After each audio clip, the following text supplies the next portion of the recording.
E aí pessoal, tudo bom? Nesse vídeo eu quero falar um pouco de BBAS3, que novamente teve uma queda. No momento que eu estou gravando o vídeo, o papel está na faixa dos 20,69. Então desde o início da sua queda, que começou em maio, quando o papel estava na faixa dos 20,79, a gente já tem uma queda acumulada de mais de 30%. Então mostra que o mercado ainda continua com pessimismo com relação aos papéis e a BBAS3 vem tendo dificuldade aí de voltar para os patamares que se encontravam em maio. E esse pessimismo do mercado começou depois da divulgação do resultado do primeiro trimestre de 2025 do Banco do Brasil. O Banco do Brasil apresentou um lucro líquido abaixo do esperado em comparação ao trimestre anterior, em comparação com o primeiro trimestre de 2024. Então o mercado não absorveu bem esse resultado, criou aí um pessimismo. E como a gente sabe, o mercado ele age conforme expectativas e resultados. Então tinha-se aí uma expectativa que o Banco do Brasil trouxesse aí um crescimento no lucro líquido desse primeiro trimestre desse ano. Então, como houve aí um resultado abaixo das expectativas, o mercado não reagiu bem, o que trouxe aí um pessimismo com relação aos papéis. Bem, pessoal, e eu estou aqui na tela do meu computador. Tirei esse PDF diretamente do RI, do Banco do Brasil, só para a gente dar uma olhada rápida. Então, temos aqui o resultado do lucro líquido na faixa dos 7,4 bilhões de reais. E aqui interessante, a carteira de crédito está na faixa dos 1,277 bilhões de reais, então uma carteira de crédito gigantesca, dividido entre crédito para pessoas físicas, pessoas jurídicas e o agro. E com relação ao agro, a carteira de crédito do Banco do Brasil é a maior do país, voltada para o agronegócio.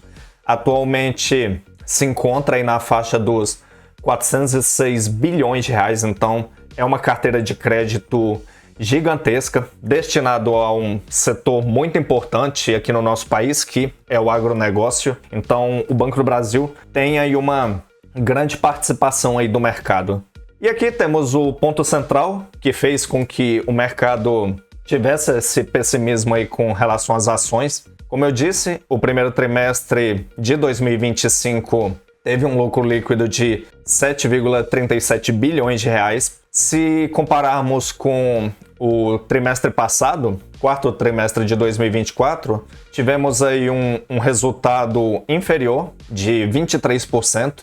No quarto trimestre, o lucro líquido foi de 9,58 bilhões de reais. E com relação ao primeiro trimestre de 2024, teve aí uma diminuição de 20,7%. No primeiro trimestre de 2024, o Banco do Brasil trouxe aí um lucro líquido de 9,3 bilhões de reais. Então, com esse resultado abaixo do esperado, o mercado não absorveu bem. Tinha-se aí uma expectativa ou de um leve crescimento, ou então de manter nessa faixa aí que houve aí do quarto trimestre de 2024. Então foi um resultado abaixo do esperado, abaixo do que o mercado tinha aí de expectativa, com comparação ao quarto trimestre do ano passado, com comparação ao primeiro trimestre também de 2024, houve aí uma grande redução.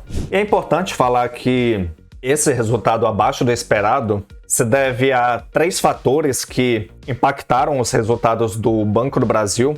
Entre eles, foi com relação à carteira de crédito. Houve aí um aumento na inadimplência, aumento aí no atraso de pagamentos aí de empréstimos, financiamentos, principalmente na carteira do agronegócio. Como eu disse, a carteira do agronegócio do Banco do Brasil é uma das maiores do país, então qualquer percentual de inadimplência, de atraso, traz aí um grande impacto aí nos resultados. Houve aí um aumento de 4,5% aí no atraso dos pagamentos dos créditos concedidos ao agro. Isso se deve a uma safra abaixo do esperado. Então os produtores e os agricultores não tiveram um bom resultado, então acaba impactando na capacidade de pagamento aí dos compromissos, dos empréstimos, financiamentos aí para a safra, o que acaba trazendo atraso aí nos pagamentos. Então, devido a condições climáticas e alguns fatores, trouxe aí uma complicação aí para os produtores e agricultores na safra, o que acabou impactando também nos resultados aí do Banco do Brasil. E outro fator que impactou o resultado do Banco do Brasil foi a nova resolução estabelecida pelo CMN, que é o Conselho Monetário Nacional, que é a maior entidade do nosso sistema financeiro aqui no Brasil. Trouxe aí uma nova resolução para os bancos, 4966, que os bancos precisou fazer uma reavaliação nas suas provisões para perdas e prejuízos, a forma com que deve lançar aí nos balanços demonstrativos aí de contabilidade. Então, isso trouxe aí um impacto para o Banco do Brasil e, pelo que eu andei lendo, foi aí um impacto de mais de R$1 bilhão. Então, trouxe aí um grande impacto aí no percentual de lucro aí do resultado.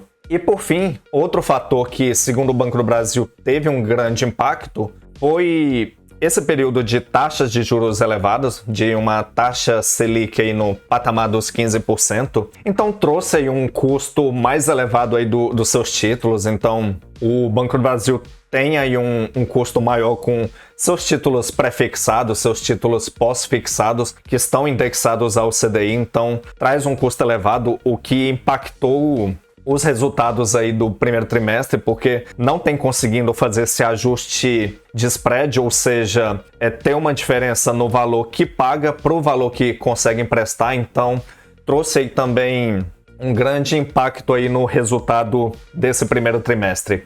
Bem, pessoal, então, devido a essa sequência de quedas que o Banco do Brasil vem sofrendo, esses fatores que impactaram os resultados, então criou-se aí um pessimismo do mercado. E o complicado é que a mídia, analistas, especialistas, vêm aí trazendo um caos, gerando aí um pessimismo ainda maior. E eu acho complicado porque acaba apavorando o investidor iniciante ou pequeno investidor que não tem ainda aquela consciência de que o mercado funciona de acordo com expectativas e resultados. E o mais importante é a gente ficar atento que são resultados de curto prazo e a gente não deve focar no curto prazo, a gente deve focar nos resultados que vem entregando aí no decorrer dos anos, no médio prazo e principalmente no longo prazo. E nesses aspectos, médio e longo prazo, o Banco do Brasil vem trazendo resultados fantásticos,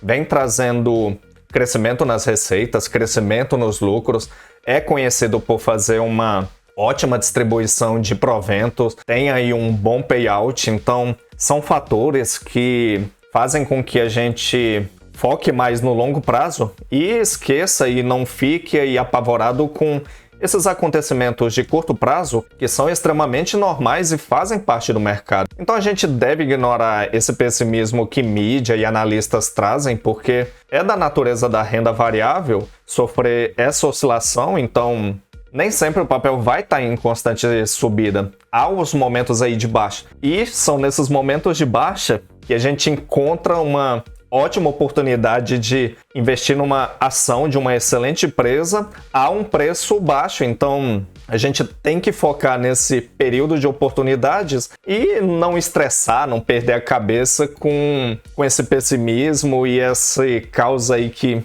pessoal tem espalhado. E com relação aqui a alguns indicadores, como eu disse, atualmente a cotação na faixa dos 20,69, um PL de 5,44, um excelente PL. O PVP, devido ao preço que está atualmente, o PVP está na faixa dos 0,65, então está muito abaixo do seu valor patrimonial, que é o valor verdadeiro do Banco do Brasil. Então traz aí uma excelente oportunidade. O dividendo yield está na faixa dos 11,43%, um dividendo yield elevado. O Banco do Brasil, como eu disse, é um banco que é conhecido por remunerar bem os acionistas, faz aí uma boa distribuição de dividendos, de juros sobre capital próprios. Então o acionista é constantemente recompensado por ter ações aí do Banco do Brasil. Bem, pessoal, então como vimos no vídeo, a BBAS3 ainda vem sofrendo com uma sequência de quedas. Já temos aí um acumulado de mais de 30%.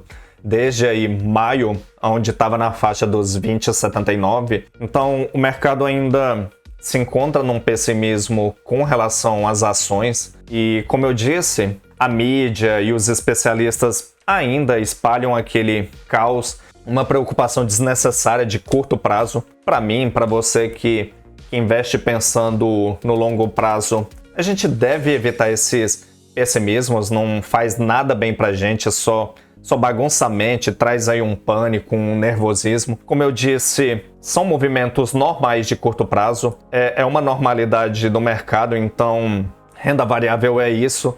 Na mesma hora que tem um ativo que está em alta, está em baixa, porém a gente deve se atentar ao valor do ativo.